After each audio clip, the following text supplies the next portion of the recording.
ang ating financer. Si Tita Yurayot o si Tita Estong, B1 o B2. Everyone, so today pupunta nga kami ng Taytay Tiangge para mamili nga sila tita ng mga damit na ipapasalubong nila pag uwi nila. At Wala kasing parkinganan dito. buti nga ngayon ay Maganda yung traffic dito dahil eh, sobrang mahal na nga ng gasolina. At mabuti na lang din at nagka-full tank kami bago nagtaas. Kaya ang gagawin ko lang later ay magta-top up. At dito na nga kami nag-parking, 50 pesos. Nakapark Pinagyan ko na. rin ng cover. Mag-shopping na lang. Para Shopping hindi na lang mainit yung kulang. sasakyan. Mag-shopping ang duha ka, At senyor. maglalakad na nga lang Nabili kami na ang papunta duha. dun sa may Tiangge sa tapat. Isang tawid naman na lang. At Init. tita at ako. Oh, may bedsheet. Ito nga yung mga bedsheets dito na 100 lang. Eh, mas mura pa nga actually. 190 pesos. At sabi nga ni Tita makapal daw talaga yung mga bedsheet yun. Pero ito yung una namin nakita kanina. Yung mga tig 25 each na shorts. At ayan nga, yung mga iba pa mga terno. Tig 80, 150, at 70 pesos. Meron ding mga shorts tulad nito. At may mga square baggy. pants din na tig 75. At tokong na tig 50. Ayan siya. Ang gaganda ng mga 75. quality nila kasi talagang sila ang nagawa nito at nagtatahi kasi yung ibang mga nasa Divisoria ay galing din dito. Na At mali. pinilan ko Ganda rin si kasi, JJ 50 lang ng na. mga damit. Namimili pa nga si Tita Esther. At kumuha din ako nitong terno na ganun tig 80 pesos. Punong-puno na yung eco bag Punong-puno na nga yung aking maliit na eco bag. Iwan muna namin sa sasakyan. Kaya Hindi na kayo naisipan ko na makakilos. itutrap ko muna to sa may sasakyan. Unang shop pa lang. Para mamaya ay Gawas. meron pa akong Ay, iro. paglalagyan. Kasi di pa kami nakapunta sa mga main Tiangge. Yun yung mga Tiangge talaga na sobrang daming paninda. Kaya alam ko nang punong-puno yan later on. Huminto lang kami saglit dito sa may labas niya. Kasi nga may nagbebenta ng giant pancake. Na tig 35 pesos lang. Ito yung pancake na dilaw na may condense at asukal. Pero yung kay ate wala siyang panindang pineapple juice na nasa maliit na sako. Sobrang nostalgic talaga nitong pancake na to. Kaya tuwing nakakita ko ng ganitong klaseng luto ng pancake, talagang bumibili ako. At ayan nga, malapit nang matapos ang ating pancake.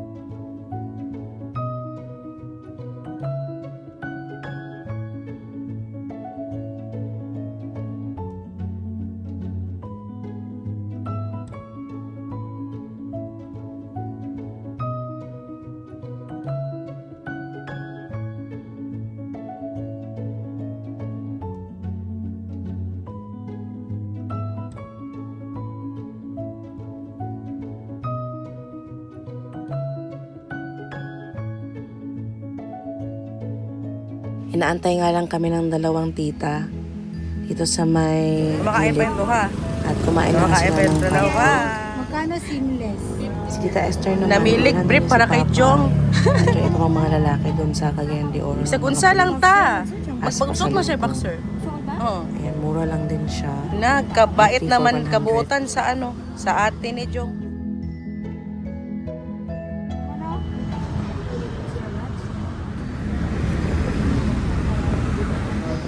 Wala na naman sila, nagkahiwa-hiwalay kami.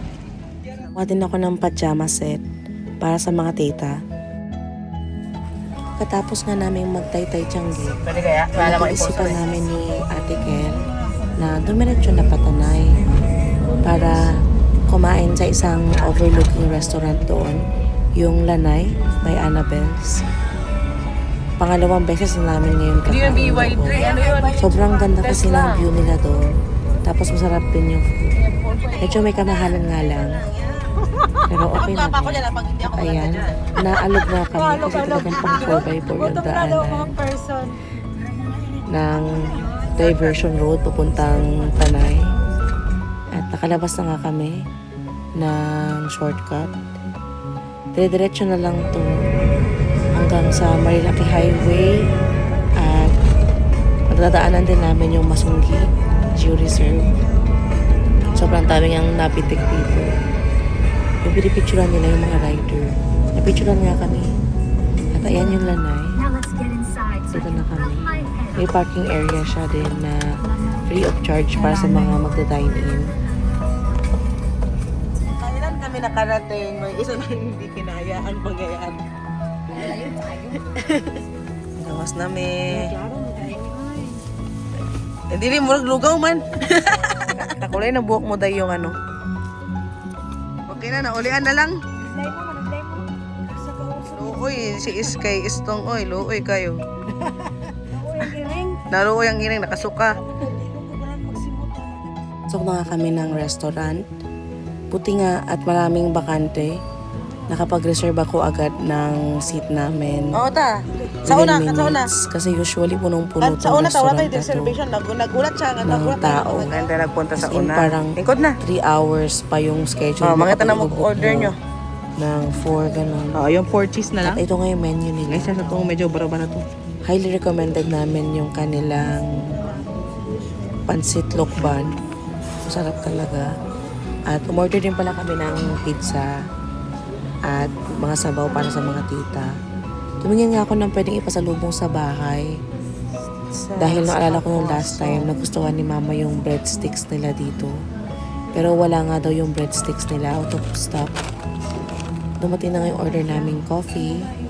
Tulip Ni to. Adoration. Tapos ito, At ayan, swan. may latte art pa yan. Kitang-kita yung pilila, windmills from here. At ayan kaming 4. Na, si Istong, problemahan, Jud.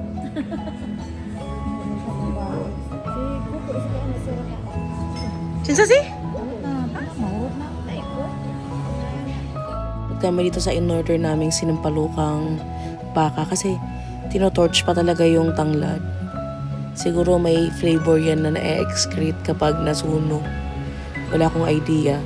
Pero ayan, yan yung indication na mahal. Kasi may pasunog si kuya.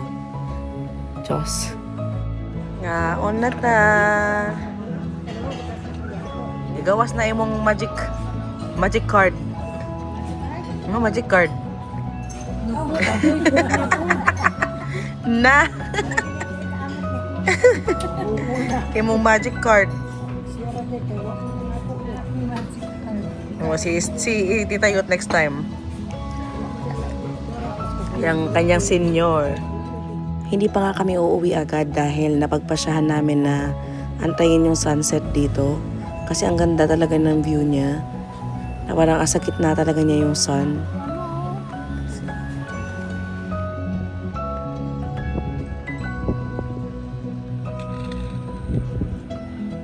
Sa mga? Di amo gikan.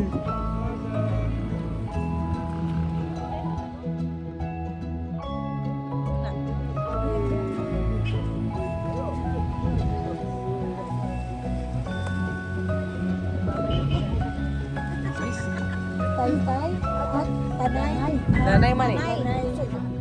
Naghahanap lang kami ng pipwestohan na maayos para makapag-wait sa sunset kasi asa 20 minutes pa bago mag-sunset. Kanya na nga kaming picture sa mga cellphone namin. At additionally, sobrang lamig pala dito guys ngayon. Kahit March. Feeling namin asa Baguio kami. Dahil na nga ang mga langit.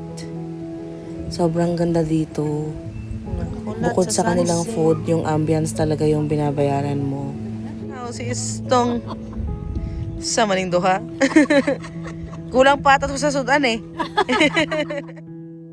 Ang ating mother and daughter duo. At ito ang inyong driver.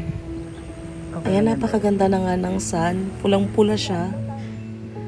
At nag-sunset na nga. Butangan nating ano, duyan. Kalayog sa gaya din ay matulog. Gabo na matulog ni Akil, no? Madani na din sa kalida. Libreng aircon? Bitaw? Nakay picture ta? Iya picture. Nag-CR lang kami bago nga kami umalis na pauwi ng bahay. Ay, ano natin tong sunset. Rico, mag-down.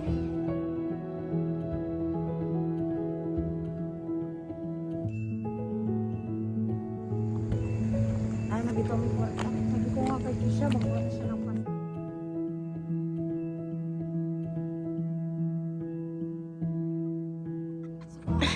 Ayan, ay natunaw. Ano to na? Anay? Lahi man tong meaning sa Tagalog. Yan, nakita ko. Adto na ta. Ah, ito na ta. Kadiri mo ano dyan?